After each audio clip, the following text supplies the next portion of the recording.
in front of us here, we've got a whole table full of FX Impact aftermarket accessories. And the funny thing is that this is not even close to everything that's available on the market, which just goes to show how insanely versatile the Impact has become. It's really sort of become the AR-15 of PCP air rifles, and in my opinion, it really has solidified itself as the best air gun ever made. Now, you might get the impression just from the sheer amount of attention that's been given to the Panthera this year that the Impact's days are numbered. I don't believe that one bit. I think that the Panthera was developed to fit a very specific gap in the market that the Impact couldn't fit, namely the sort of positional shooting PRS 22 and NRL 22 market. But these guns are very different to each other. The Impact is a bullpup, which means that the barrel actually starts right at the back, close to where your cheek is, whereas the Panthera is a rifle, which means that the barrel starts at the action a little bit forward in front of the stock. But anyway, if you want to learn more about the Panthera and the Impact, I'll put links down below to specific sort of review videos where you can learn more about those specific guns. In this one, we're going to be talking purely about the Impact and running through all the different aftermarket accessories on the market, sort of section by section. So you can check the index below in the video description if you want to skip to a specific chapter. We'll talk about butt pads, we'll talk about bottom rails, back rails, cheek risers, bipods, everything.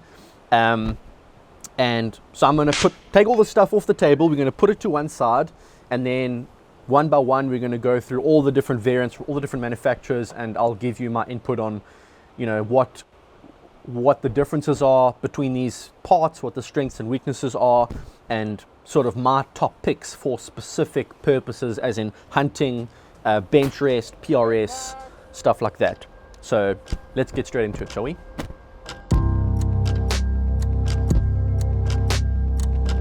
Let's start right at the back of the gun and work our way forward. We'll start with the butt pads over here, and there are so many options here actually. The factory butt pad is actually pretty good in my opinion. The original one looked like this. It was a solid piece of pretty flexible rubber. It could move up and down. This was the sort of the Impact Mark 1 and Mark 2. It then evolved into a more skeletonized design with the M3 made of a slightly harder material. It just looked a bit more refined. And as I said, I think this is actually quite a good design. It's lightweight, it gives you a bit of adjustment.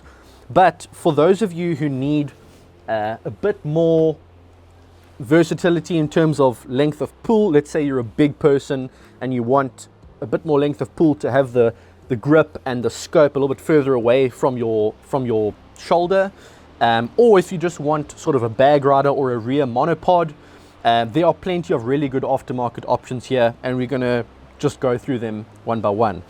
I'll start off with what is the simplest and cheapest. I actually don't know if this is on the market or not, but Bullet Central made this for me a few years ago. It's very much in the same shape and design as the original butt pad, but it's got a little bag right at the back. So very simple, and the idea is that it just replaces your standard butt pad, and it just gives you something to put your rear on when you're shooting off a bench. Bullet Central's background is bench rest shooting. They come out of the bench rest industry, firearm industry, so they recognize the need for this.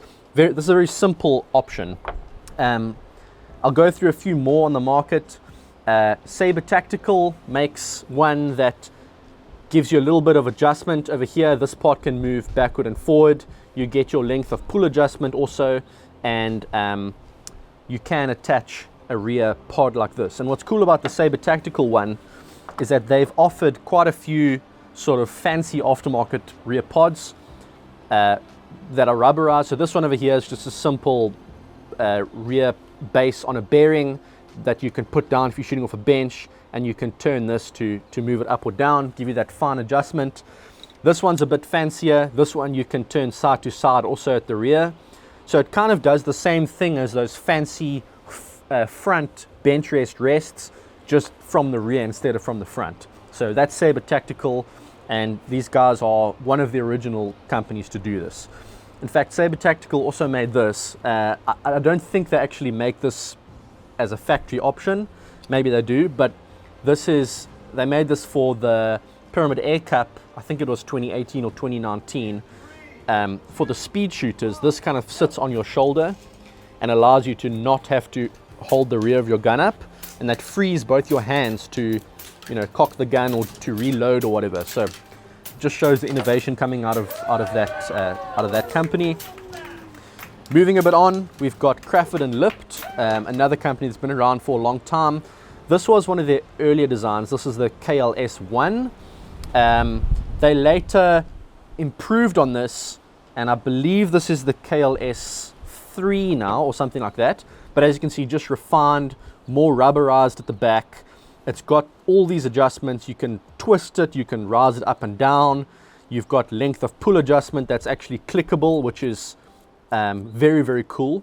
And then you've got this rear pod that you can drop up or down, in or out.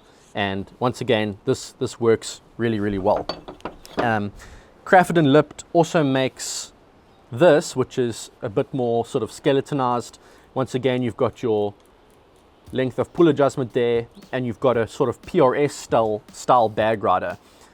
This is very popular amongst the sort of NRL 22 shooters from what I can tell, and I've had it on my gun for quite a while. Really like this design. And then the last one I'm going to show you is PR Systems out of the UK, formerly G-Tech Engineering. This has been my go-to bench rest rear butt pad for quite a while, simply because it's got a really, really good bag rider on the bottom. So I generally travel with this to the States when I shoot competitions for bench. Just put this on the back of a factory impact, and this gives me, once again, the ability to kind of set it where I want it for bench, so that I don't have to like squeeze my bag too much. You don't want to squeeze your sandbag a lot when you're shooting. You want it to be close to the position that you want it, and this adjustment allows you to do that. And that's pretty much everything here as far as rear pods. Now, what are my top picks for different disciplines? Let's start with bench. For bench, most of the time you want some sort of really solid rear support, whether it's a bag or whether it's a pod. All of these give you that option. I think the Sabre Tactical probably gives you the most options if you want to have those fine adjustments left, right, up or down. Personally, I prefer using a bag, and I found that the PR Systems rear pod gives me that surface area I need on a bag for that performance. If you want something a little bit simpler, Sabre Tactical also makes a bag rider that you can put straight onto your factory setup, like I've got on this gun. And this Sabre Tactical bag rider is inexpensive and it's lightweight, so it'll work for bench. And I actually would say this is my top pick for hunting as well, because it's lightweight. It removes weight from the back of your system. So hunting, I'd go with the Sabre Tactical rider and the standard butt pad. And for precision rifle shooting, I would say either use this, because it takes weight away from the rear and allows you to not have to balance a lot in the front with weight, or I would say the Craft and Lipped bag rider is also very popular and works very well. Either one of the two, but the moment you add this and you add that weight to the back, you've got to balance it out and add more weight to the front, and some people might not want to do that. I will say that the downside of using the Sabre bag rider is that it only works with a few grips. You can't use it with a vertical grip. So when I shot precision rifle, I had a bit of a dilemma. I wanted to remove weight from the back like this, but I also wanted to use a vertical grip, and I ended up using the vertical grip and the Craft and Lipped one as a combination. It just meant I had to add more weight to the front, but you can decide which way to go. Next, let's talk cheek pieces or cheek risers, whatever you want to call it. Once again, the factory cheek piece on the impact is actually quite good. It's perfectly fine. The only reason that you'd want to change it is if you're mounting your scope really high and you need that extra cheek piece height, or if you want to just pimp out your rifle and get extra style points, like from something like this, like just something different color, different look. But a few years ago, Saber Tactical came out with a cheek piece riser, which essentially you take your factory cheek piece off, you put the factory cheek piece on the cheek riser, you attach this to the rear of the gun, and it gives you vertical adjustment, and it allows you to tilt it slightly forward if you want that sort of tilted cheek piece feel. But once again, if your scope is not mounted super high, there's no need for any sort of cheek riser. Craft and Lip makes something very similar. Once again, just gives you that ability to raise and lower the cheek piece or tilt it slightly. Craft and Lip did it slightly differently, where they actually made their own cheek piece, but in my opinion doesn't really make any difference because the factory one is pretty good. But at the end of the day, as I said, if you don't mount your scope really high, there's no need for this. In fact, it can actually make it worse because it raises your minimal height. I personally don't like to put my scope too high because the scope height above bore on the impact is already pretty high, and that can create issues when it comes to cant error. A slight cant error can be very exaggerated if your scope height is too high. So I like to keep it low, and something like this, which just replaces the factory cheek piece and gives you some style points. This one's from Form Rifle Stocks, is a very cool option.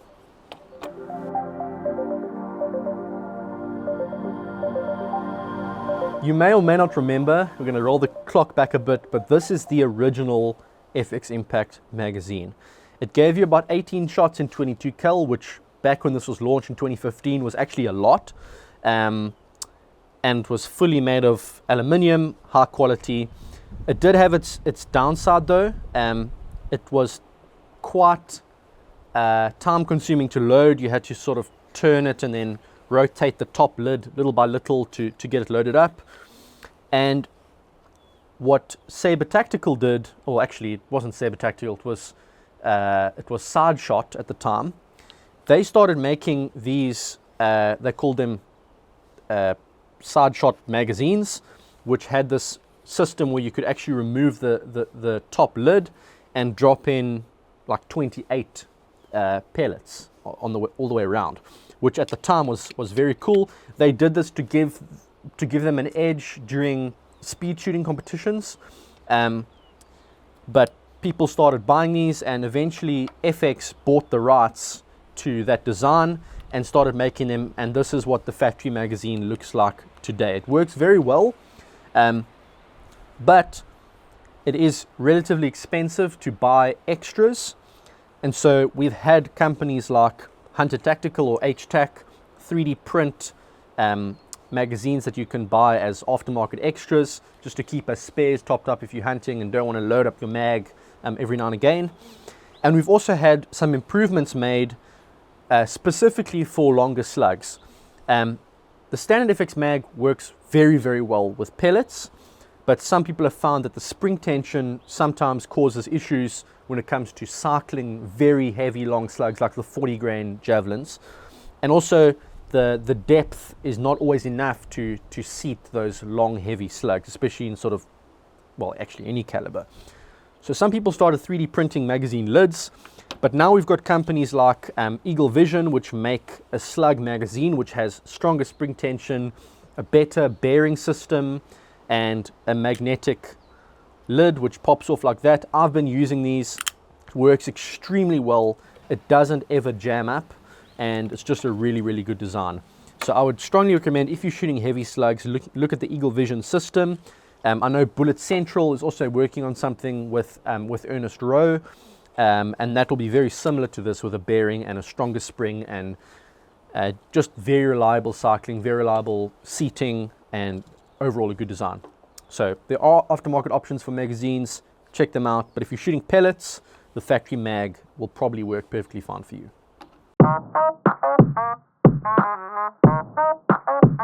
Probes. Once again, the standard probe does work very well, especially if you're shooting pellets. It seats the pellets nice and straight, gives all the velocity you need for pellets, works great. A few years ago, Hein Frohman started developing a sort of pin probe design, which not only creates better airflow for improved velocities, but also allows for adjustable seating depth, which allows you to just play around with where that ogive of the slug engages the lands when you seat it forward. So pin probe, if you're shooting 22 caliber slugs, works great.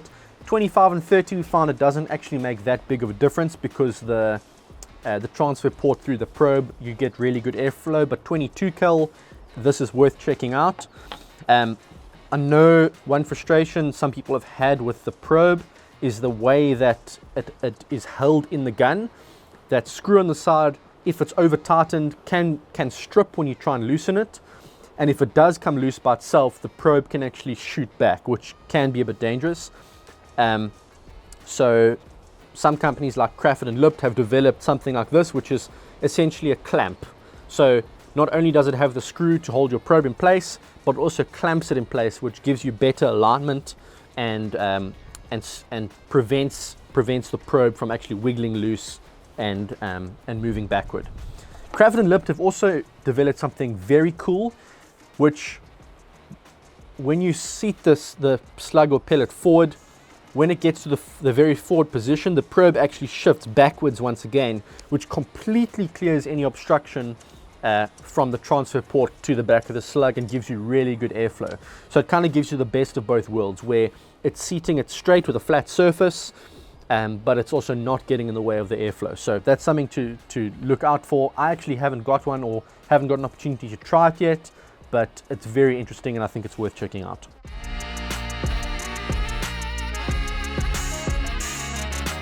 Grips. This is one of the areas where there are just so many options because the Impact does accept AR-15 grips. So there's tons on the market and it really depends what you prefer in terms of personal preference and what your use is going to be. Some people prefer a more vertical grip like this one on the Panthera, which is more the design used for sort of precision rifle shooting.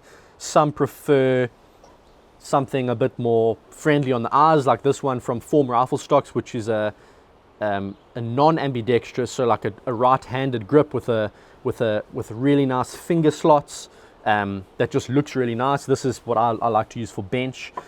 There's just so many options on the market. One of the problems that people have found is that AR-15 grips do sometimes require like ITAR import permits in certain countries. You can't just buy them online. And so Ergo has started a division called Ergo Air, which are grips that are specifically for the airgun industry, which you don't require permits for, which is great. So Ergo Air, grips like this, which I really love on the Impact. I like this little flap at the back, which sits here in the web of your hand.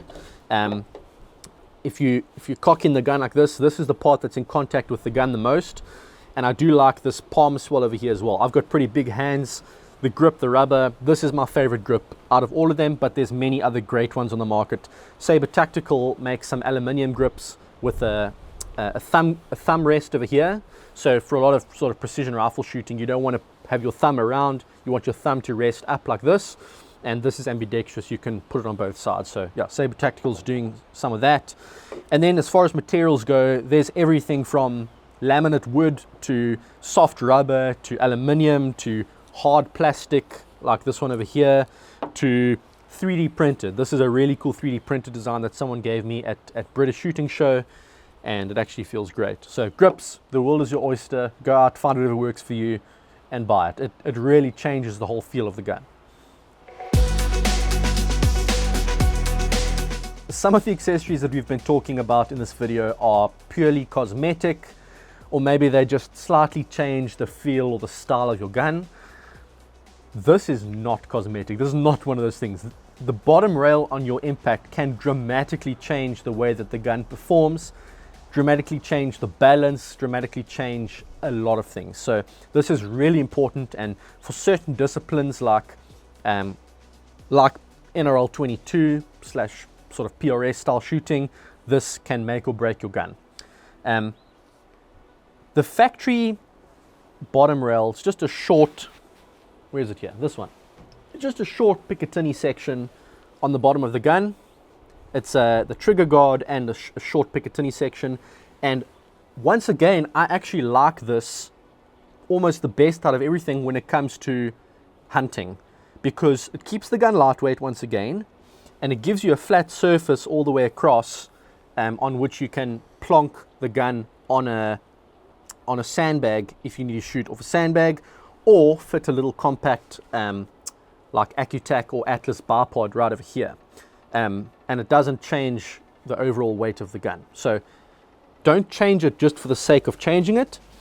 But if you need something more specific, like you want to mount your bipod further forward for bench, or you need an Arca Swiss section to mount on a tripod like I've got at the back here, or you need something to mount weights on for sort of NRL 22 shooting, then you'll need to look at aftermarket rails, and there's tons of these on the market. Craftford and Lipped makes a few of them. This one over here was one of their earlier designs. Picatinny section over here, and essentially the idea was you can shift your Picatinny or shift your bipod forward and kind of have your bipod mounted further forward, which in theory should give you more stability. And then many other companies started making similar stuff. This is one of them that I really like from Sabre Tactical. It's got your Picatinny section in the front for a bipod, and then it's got an Arca rail section over here. And what I like about this one is that it's rigid. One of the problems you can have with longer rails like this one here from Craftford and Lipped is that it can start to flex if you put too much weight on your gun and you have your bipod mounted further forward. But obviously strengthening it up like this does also add weight. So it really depends what you want to do with it. This one from Craftford and Lipped is quite nice, because what it does is it gives you an Arca section here where you can put a bipod or whatever, but it also has an Anschutz rail at the bottom, and it comes with this little Picatinny section that you can slide forward or backward or remove entirely. So this one over here, this Picatinny, I leave it on the front. I can put my bipod there, but I can also put it on a tripod if I need it. The issue I found with this for precision rifle shooting is that I found my point of balance on a bag was right about over here, and this little change over here stopped me from being able to just rest my rifle properly on this rail. And the same problem I had with many of these. You can see that little break over there. If you want to get rid of this problem, you've had to mount a huge amount of weight on the front of the gun to get your balance point around about here. And I didn't want to just put weight on my gun for the sake of putting weight on it. For a while, I was using this one from Craftford and Lipped, which is very similar to the factory one, but it's Arca instead of Picatinny. And what I liked about this is I could, whether my point of balance was here or wherever, I still had that flat transition from the rail to the bottle, so I could plonk this right on the sandbag there. But it also allows me to put sort of an Arca bipod on here if I wanted to, or fit it to a tripod like this. So my top pick for hunting is probably this one, because it's lightweight, but you can put it on a tripod, and you can use it with a bipod, and you can sit it on a bag. It works well for everything. But the big change point for me in terms of precision rifle was this guy over here. This completely changed my impact, and honestly, for precision rifle, I don't think there's anything better out there. This is the Anvil from Air Marksman. It's a little bit rough in terms of the machining and stuff, but that does not matter, because this thing is built like a tank and does exactly what I needed to do. For one, it's very heavy, so it already shifts your weight further forward. It's extremely strong, so there's no flex whatsoever if you put a bipod right in the front. It's got M-lock threads all the way along here, so you can mount weights along the front, which I did for sort of positional shooting competitions. It's got Arca rail all the way to the back, even halfway up the the grip here, so you can mount it on a tripod or whatever. But most importantly, it's flat all the way to here. So with this, and with a bunch of weights on the front and a 700cc bottle, my point of balance was still very close to the pistol grip, round about here. And the fact that this is flat all the way back meant that I could plonk it on a bag and it just sat there. I didn't have the same problems I had with these. So if you want to use an impact for positional shooting, this would be my top pick. And if you don't have a gun yet and you just want to do positional shooting, look at the Panthera, because it's made for that. And you won't have to spend a lot of money on aftermarket parts because the Panthera already has all the stuff built in. So that's kind of where the Panthera stands out. But that's bottom rails, tons of options. There's actually a lot more than what I've mentioned here. So go to all these websites, Crafted and Lipped, Air Marksman, Saber Tactical, and others, and find what works for you.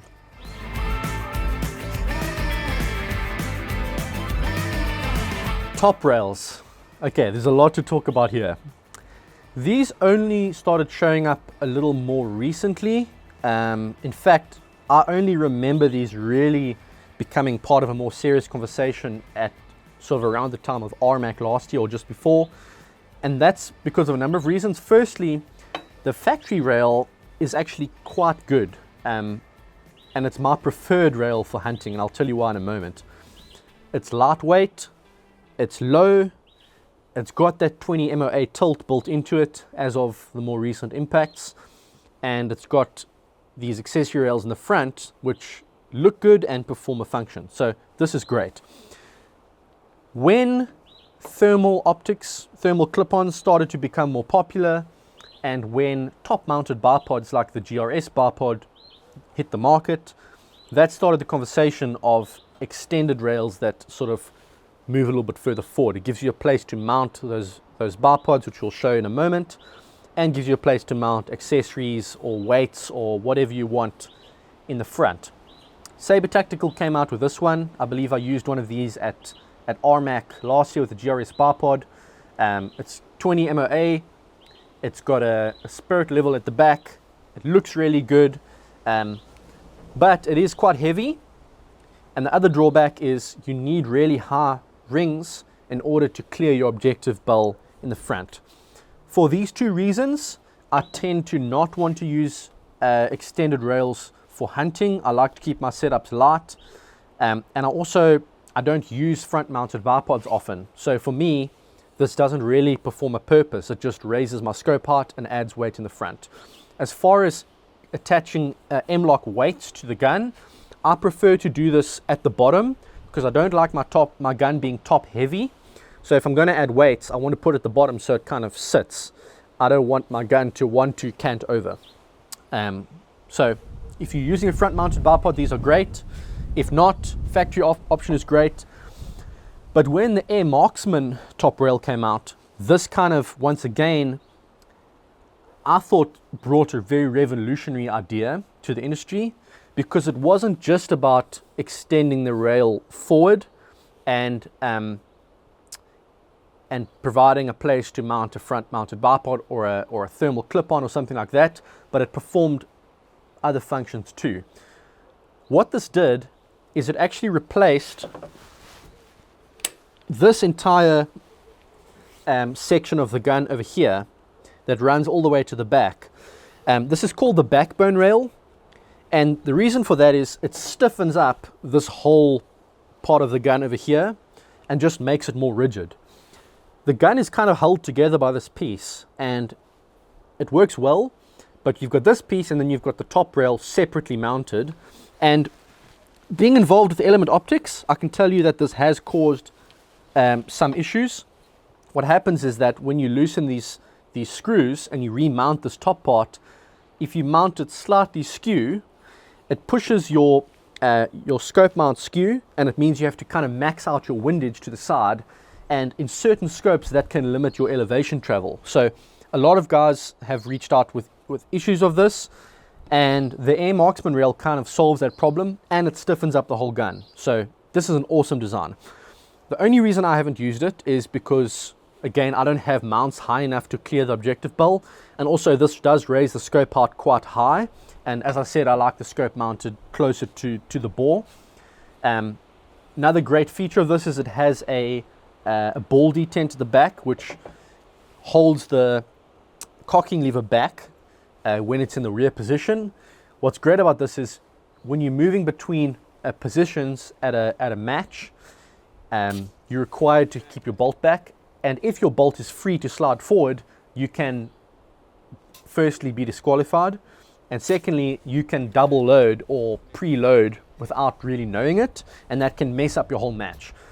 Sabre Tactical does have a solution to this, where they've actually made a little piece that mounts here with a magnet, and the magnet performs the same function. It holds the cocking lever in the rear position. So I've been using this just because I haven't had the backbone rail on it, but this works very well, and FX has actually used something quite similar on the Panthera, where they use a ball detent to hold the cocking lever back on the Panthera when you're shifting between positions. But there you go. These all work great for different purposes. I think that if I had to have my way, I would suggest that FX basically unifies this piece with this long piece at the back here when they design the M4, because it will make this whole thing a lot more rigid. It will stop that problem of guys mounting the skew.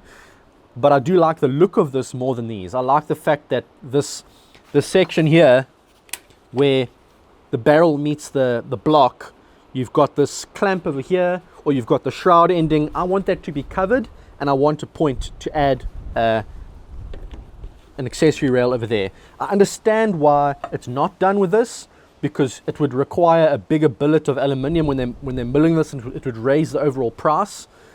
But I think FX could consider doing that when they make the M4, and it would really, in my opinion, just improve the gun a little bit more.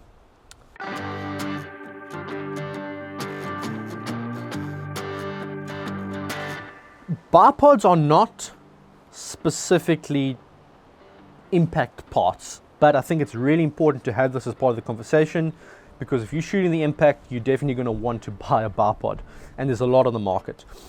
I know that all of these are quite expensive, but if you're spending the money you're spending on an impact, I think you should get a decent bipod. My preference for most things, sort of an all-purpose bipod, has always been Atlas, because it's relatively lightweight, it's built like a tank, and it's very, very quick and easy to adjust. But for bench, my preference has always been Accutac, because there's absolutely no play whatsoever, and I like the locking feature of these wide Accutacs. You can set your cant, lock it in place, set it down, it's low to the ground, and it's not going anywhere. So bench rest, Accutac has always been my preference. Hunting and sort of general use, Atlas has always been my choice. You can see my compact impact there. That's how I like to set it up, with a factory bottom rail and an Atlas bipod like that. It works great. It's easy to remove. When it comes to precision rifle, things change a little bit. Precision rifle, you most likely want an Arca bipod. There's a number of options here. What I like about this, which is the Atlas Cal, is that it's a little bit wider than the standard Atlas. It's got this locking part at the back, which allows you to lock your cant if you want to. But what Atlas does is they allow you to switch out your rail. So you don't need a big chunky adapter piece that kind of sits here and adds space. You can actually swap out your Picatinny mount on your Atlas bipod with an Arca mount like this. So this one is made by Area 419. Once again, it's not cheap, but it works really well, keeps your system working great. And this has been my main choice for precision rifle style shooting. An Arca rail basically allows you to slide your bipod forward and backward into any position you want. So let's say you're shooting off a tire and you want to have your bipod perfectly sit on that side of the tire while your rear bag is on this side of the tire. An Arca rail allows you to slide it into position. Another one I want to mention that I'm probably going to switch to is the MDT Skypod. I don't have it here, but the Skypod is extremely versatile. You can put those legs really wide and low for prone shooting, and it has a an Arca and Picatinny mount built into it, so you don't have to buy any attachments for it. So I should be getting my SkyPod in about a week. Super versatile, and that'll probably be my main bipod for positional shooting competitions. This one is made by Evolution. It's the Evolution bipod. It's kind of like the Atlas. It's got some carbon parts. What I liked about this originally is that it has this locking piece, but with the Atlas Cal now doing the same thing, I found I never use this anymore. I actually think the Atlas is a better bipod, so I just want to put that out there. And then when it comes to bench or long range shooting where weight is not an issue, if you want to mount a bipod further forward, GRS makes this. It's that top mounted bipod I was talking about. It comes with a Picatinny rail, which you can fit on the top of a backbone or a Sabre Tactical top rail system, and you can then drop the legs all the way down. I used this for bench last year at RMAC. I'm not really used to this a lot on my impact, so I tend to prefer just using this mounted on a standard rail further back. But I would say that if I had time to actually set up and get used to the system and shoot more bench, I would probably want to switch to something like this, because a top mounted bipod allows your impact to hang from it, and so it's a lot more stable technically speaking. But yeah, that's the GRS bipod. Once again, this is a really great option for long range, and if you have a chassis system on your firearm, this also works extremely well. And then I'm not going to get into tripods a lot, but I've been using these Leofoto tripods for a while, and they are awesome. In fact, these tripods are what encouraged me to switch everything I have from Picatinny to Arca, because being able to mount a gun like this using this little Arca section here, a hunting gun, straight onto a bipod like this, flip it over, and then take standing or sitting shots when the grass is too high is a huge advantage. I absolutely love this. Even working on the gun, to be able to just clamp the gun into a bipod and stand and work on it. Yeah, Leofoto, check them out. These are built specifically for shooting. They've actually got a Picatinny section in the middle also, so you can mount Picatinny to them. But yeah, the Arca allows you to kind of find your balance point of your gun, lock it in, and it works like a charm.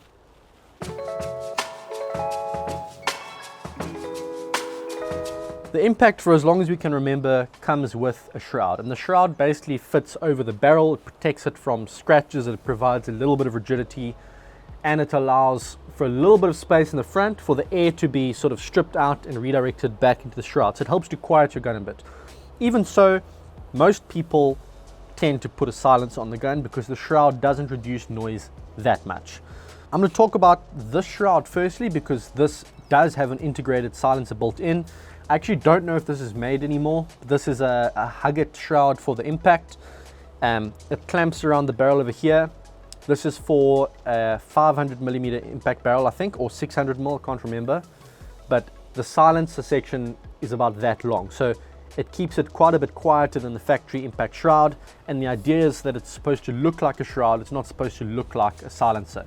It is threaded at the end if you want to put another silencer on it, but I found it wasn't needed. This on a 600mm impact or 500mm impact works really well, but as I said, I'm not sure if it's made anymore.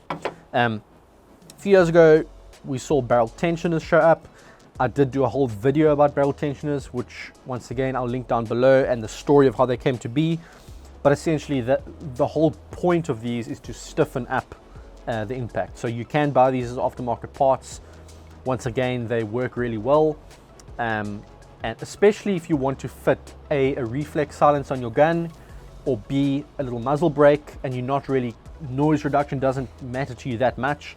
This is a great option. As you can see, I've put tensioners on all my guns, and on a lot of these I've put reflex silencers as well, which we'll speak about in a moment. I do want to mention this.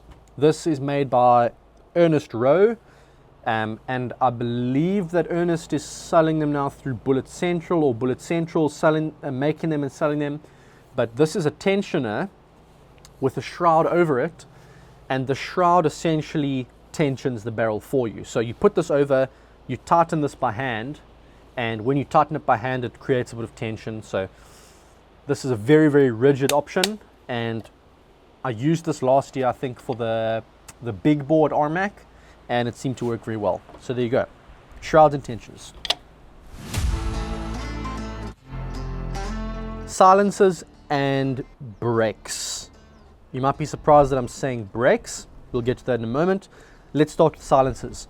There's a lot of options on the market, and the reality is that all of them kind of do the same thing, and the difference between different brands is not huge. It's not that difficult to make a quiet silencer if it's big enough and long enough.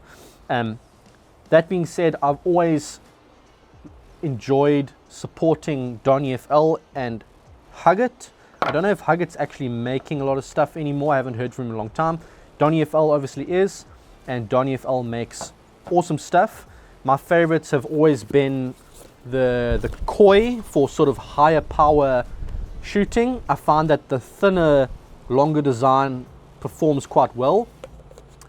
And then obviously there's the Donny FL FX, which is a bit shorter, a bit fatter. Newer brand on the market is Fox. This is the Fox 300. It's extremely well made and works very, very well. But once again, I think it's not that difficult to make a good silencer that extends the length of your barrel. The real difficulty is making a silencer that doesn't extend the length of your barrel a lot. And over the last few years, I've tried to experiment a bit with reflex silencers. Hein Frohman made this for me a while back.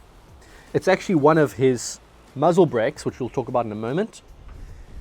It sits at the end of this 800mm barrel. There goes my silencer. It sits at the end of this 800mm barrel like that. You can see the end of it over there. So it doesn't extend far past the end of the muzzle, and what it does is it strips the air away from the end, and it creates a chamber where that air can actually go, and it happens to fit very nicely over this tensioner. Obviously, because Hein designed the tensioner too, he knows exactly how to make these two work, and I hope that more companies start making these. I believe Duke Silencers in South Africa has started to make these, I think, but yeah, the idea of only extending your barrel like a few centimeters over the end, but still having it relatively compact, you know, for an 800mm, this is nice and compact. That's very cool, and I want to see more companies working on stuff like this. The one behind me here, I won't show you too much, but right there behind me, that's a reflex silencer made by Fox. The barrel extension is a little bit more than Hein's one, but it works really well with that 600mm barrel and keeps the gun nice and compact. Yeah, Donny, if you're watching, time to make one of these, dude. I think you'll do very well if you make them. And then let's talk briefly about muzzle brakes. I tried a few of these a few years back. I think I tried one made by Brocock for the Brocock Commander, and it really didn't work very well. The forward-facing hole where the slug or pellet moves through was huge, so it didn't actually strip air away very well, and the exit holes were small. So once again, there wasn't a lot of space for the air to be stripped out. A muzzle brake that doesn't strip air effectively is completely useless. That being said, there wasn't much of a need for muzzle brakes when we were using mostly pellets at low power. Now that we're pushing the limits and we're getting close to like rimfire energies in 22 cal and way above that in bigger calibers, the need for brakes is a bit more prevalent, especially with sort of precision rifle shooting coming out. I used this at RMAC last year just to reduce muzzle flip after taking the shot, so I could actually spot my hits a bit better. I've taken scope cam footage and camera footage that shows very clearly how effective this is and shows the recoil reduction. The challenge with this design that Hein made for me is that it needs to be developed specifically for your barrel so that it indexes properly and sits sideways like that. Otherwise, it can sit at a random position. So you need some sort of self-indexing design. But as far as the actual stripping design, this is the best I have. It's got a tiny 22 caliber hole, slightly bigger than 22 cal. And then it's got these big exit holes here, which strips the air very well. Recently, Axis Precision Works, which is a South African company, made this one for me. It's a 4-port brake. It's a firearms design, but he made it in a 1/2x20 thread, which is the air rifle thread, and it's a self-indexing design. So you can basically align it perfectly with your gun. It's very easy to set up. The only downside is right now they don't make this with sort of caliber specific holes, so this is a sort of 308 or 338 size hole, so it's not quite as effective as this one, but it looks good and it indexes well and it does work to an extent. So if you're in South Africa and you're interested, APW, I'm pretty sure they will make these for you with these threads if you ask them, and they do work. Air bottles.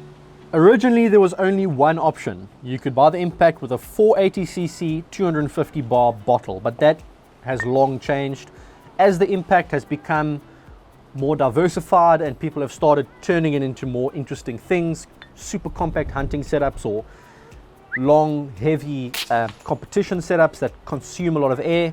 The options have broadened.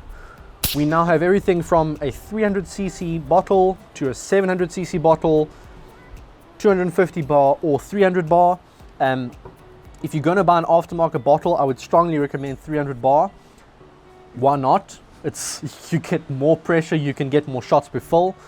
But as for the actual volume of the tank, there's no right or wrong way to do it. There are so many different options and it really depends what you want to do with it. And as you can see, I've done a little bit of everything. So on that compact hunting gun behind me over there, I've got a 300cc bottle. It fits perfect with the whole idea of the gun, and that is lightweight, compact, short.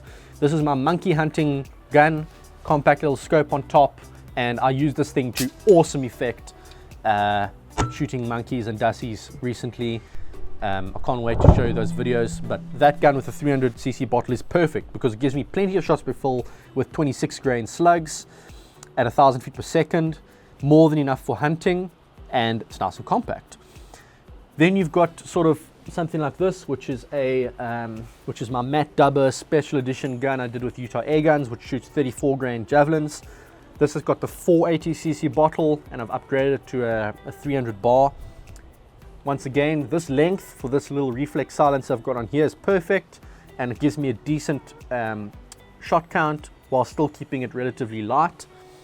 And then on this gun over here, which is my long range hunting Impact / competition Impact, depending on how I set it up, this has got a 580cc 300 bar bottle. This bottle is made by L-Safe. I believe Air Marksman is also making 300cc aftermarket bottles, but yeah, this gives me, once again, for hunting, plenty of shots per fill, but still relatively light.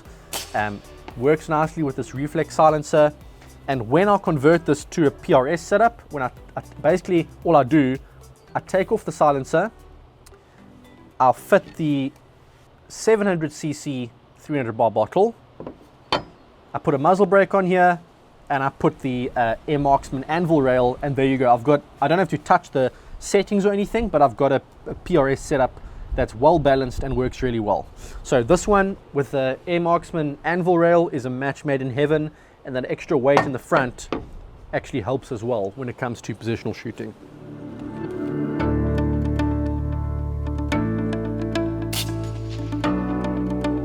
A few miscellaneous items before we get to the closing statements. We almost finished our promise.